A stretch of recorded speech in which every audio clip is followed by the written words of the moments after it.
Morning everybody, it's Vicki with the Lavinia World Video Design Team, and today I want to showcase our fairy glitter, and it's the FairyHugs glitter powder, and it's so fine, it's almost like powder, and it's another fun way to embellish your projects.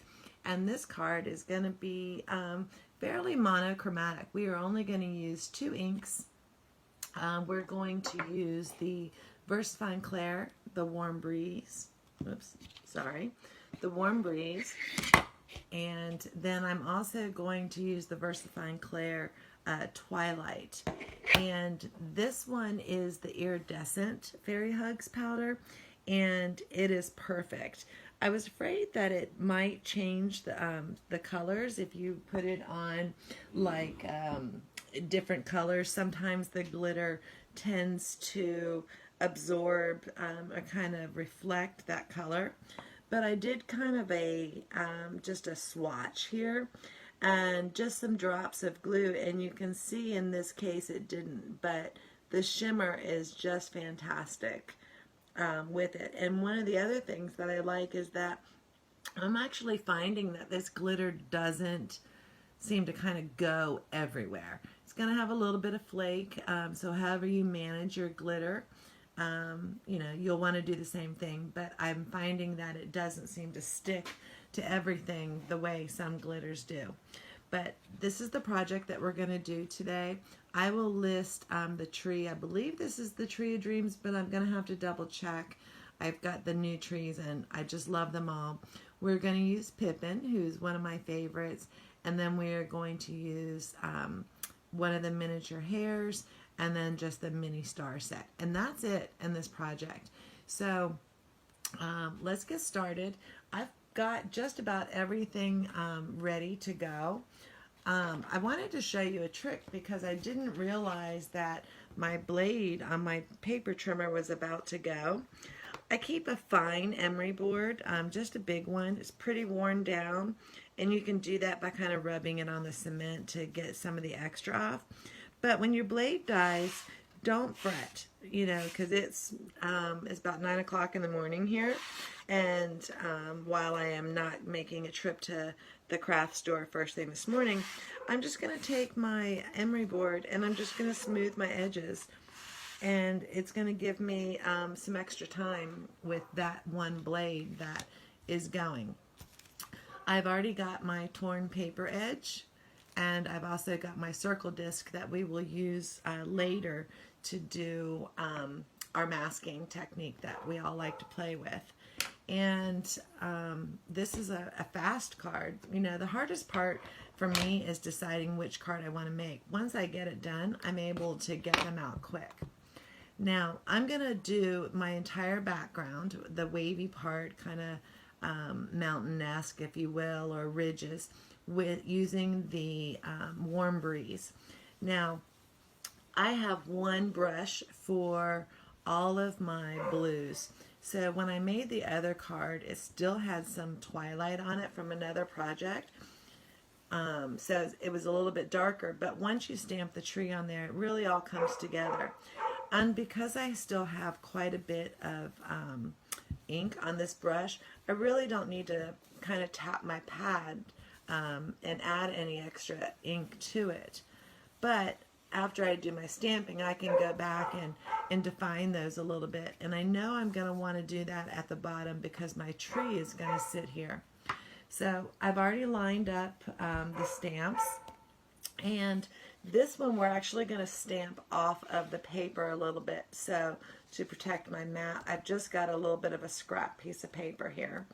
And we want to hold it down so that if we have to do a double stamp, we can definitely get that. And I'm going to stamp my tree, and again, I'm only using 2 colors. So while we use the Warm Breeze for our background, we're also going to use it for our stamping, or at least the tree. We're going to stamp the hares and the stars using the, let me come back into the frame here, using the twilight just for that added dimension. I'm going to make sure that's lined up, and I'm going to go ahead and stamp it again because I didn't press off on the bottom.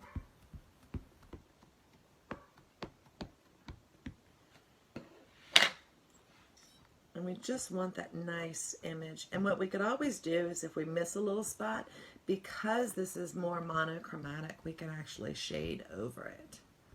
So I'm just giving that a really good press. And I'm happy with that. So we are done actually with our warm breeze for now. We will use this again when we do our silhouette. So now I'm going to move this around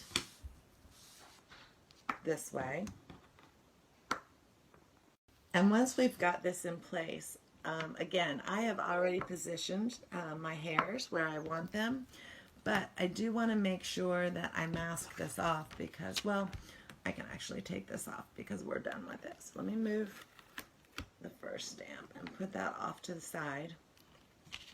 Then we don't need a mask there. And I just want to be sure that we're there. So I'm going to bring this into the frame so you can see. And I've just lined these up. And I know it leaves a lot of room over here, but don't worry about that because this is where we're going to do our silhouette and add our Fairy Hug glitter. So I'm going to pull that out. And again, this time I'm using the Twilight. And I know I'm going to want to stamp these twice because I want them to be super crisp in there. And my Twilight is a new pad, so it's super juicy. But the good news is, and I'm super excited about this, y'all, is that we now have the VersaFine Clay re-inkers for sale on the website at Lavinia World. And if you've ever tried to get them, they are hard to get. So when you see them, go ahead and get those. All right, perfect. So we've got our hairs on here, and we've got our tree. And so I am going to move this off to the side. Just stuck my hand in the ink pad here. Put that there. So we're done with anything we're going to need with the platform and the stamp. So typically I will kind of add my stars at the end, but because we're actually going to add some glue and glitter to this, I'm going to go ahead and stamp those on there. And I only do a few. So I definitely want one because we want our little hairs to be seeing the stars there. I'm going to do one here. And it's darker, so it's going to show up. We'll do one right here. And then I'm going to go ahead and do one coming off the page so we get the effect of them falling. That's it. We are literally done with all of our stamping, and that has taken us less than 5 minutes, I think. So because I'm going to mat this card and I'm going to put it on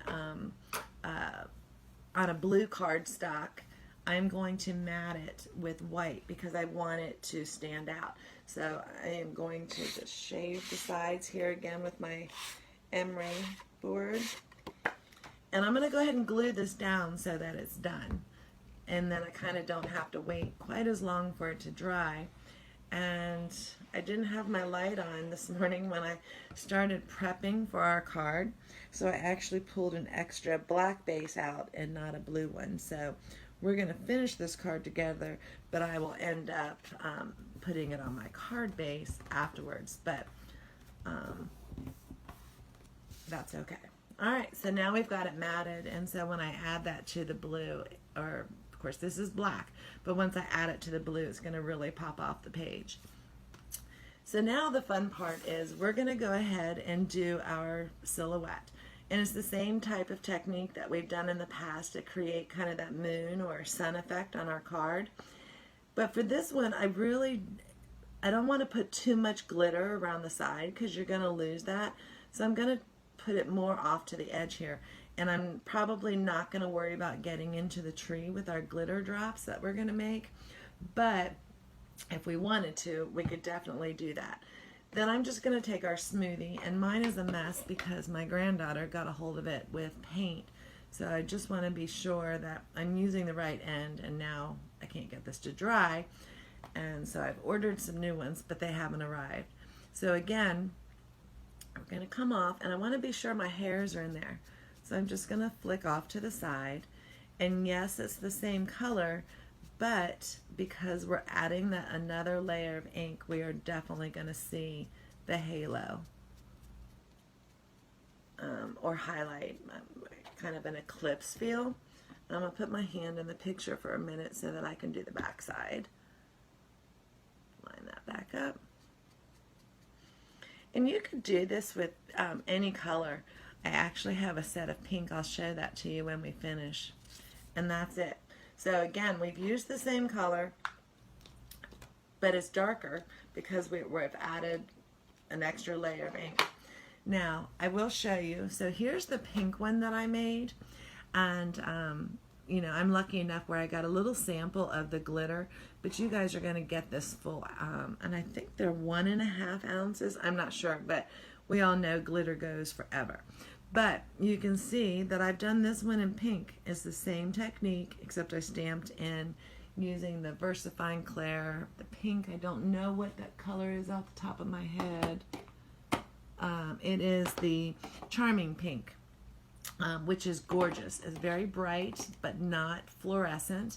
And then I stamped the hairs in black and used the silver FairyHug glitter. But you can see, and all I did was add a strip of glue around the side. But what I want to do, which will help our glitter from sticking to our entire project, is I'm going to take my resin bag and I'm just going to put it over lightly.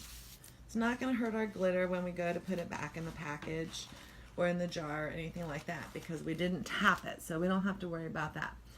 And then I'm just going to use the glue that I use, and I just left the lid up. There we go. And I'm just going to put the dots wherever I want those. And you can make them as big or as little. You can put them in, you know, any kind of shape or fashion. You don't have to put them around your halo. You could put them, you know, just anywhere. And I just really like the effect that this gives. Very whimsical. And this card is going to be perfect for probably babies or little boys, because it's just kind of sweet, not very masculine. Or if you have little girls that are kind of into blue. And I've got both now. So if you guys watched the last video, you saw part 2 of the project that we made. Now, the glitter, the jars have a shaker. So it's a set of holes. I know you probably can't see that in the light, but it's also got a pour hole.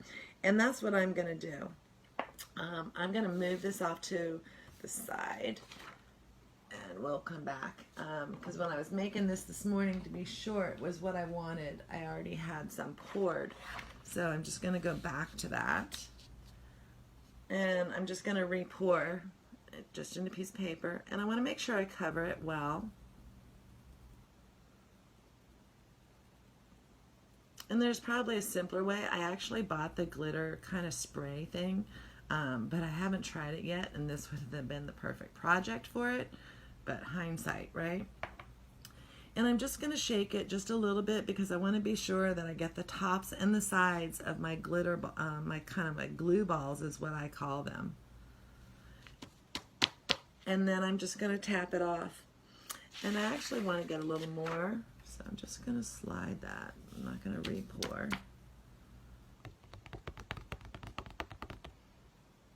Perfect. So I'm going to move this back out of the way, because I'm going to pour that back in and save it. Then what I do is I have a chiseled edge, kind of a stiff paintbrush.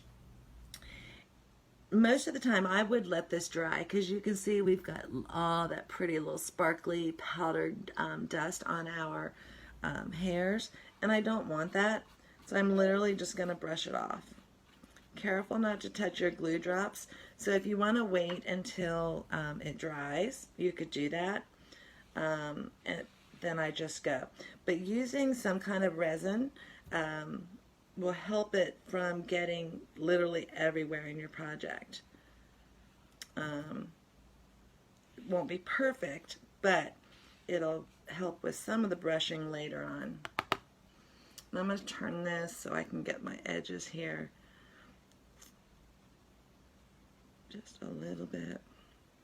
And then once they're all dry, I can go back over and do it. But it did keep us from having to do too much of it.